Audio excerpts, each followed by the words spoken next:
ஒரே கோல்டா இருக்கா? ஒரு தடவ இது செஞ்சு சாப்பிட்டு பாருங்க. கோல்டு இருக்கிற இடமே தெரியாம ஓடி போயிரும்.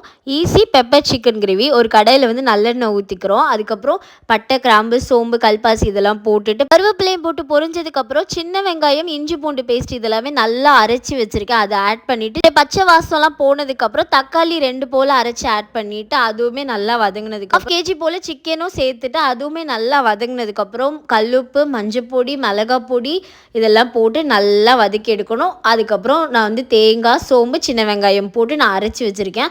அந்த மிக்சரையும் இதுக்குள்ளே போட்டுட்டு இப்போ தான் வந்து முக்கியமான இன்க்ரீடியன்ட். உங்களுக்கு எவ்வளோ மிளகு காரத்துக்கு தேவையோ அந்தளவுக்கு மிளகு, சீரகம் போட்டு நல்லா வறுத்துட்டு ஒரே ஒரு ஸ்பூன் போல் சோம்பும் சேர்த்து நல்லா ஃபைனாக அரைச்சிட்டு இதை வந்து இந்த கிரேவியில் சேர்த்து நல்லா ஒரு 20 மினிட்ஸ் போல் லோ ஃப்ளேமில் வச்சு கொதிக்க வச்சு எடுத்தீங்க அப்படின்னா சூப்பரான பெப்பர் சிக்கன் கிரேவி ரெடி ஆகிடுச்சு. கண்டிப்பாக ட்ரை பண்ணி பாருங்கள். அதுக்கப்புறம் நீங்கள் எப்போ சிக்கன் செஞ்சாலும் இதே ஸ்டைலில் தான் செய்வீங்க.